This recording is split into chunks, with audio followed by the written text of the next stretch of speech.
Nästa grupp.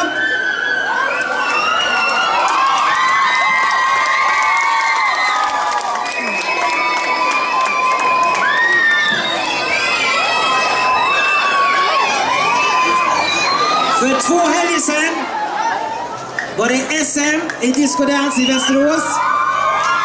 Och gruppen som står bakom mig vann sin kategori i gruppdisco. Ett stort applåd för Twilight!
Det kräver mycket och enormt mycket arbete bakom en tävlingsverksamhet.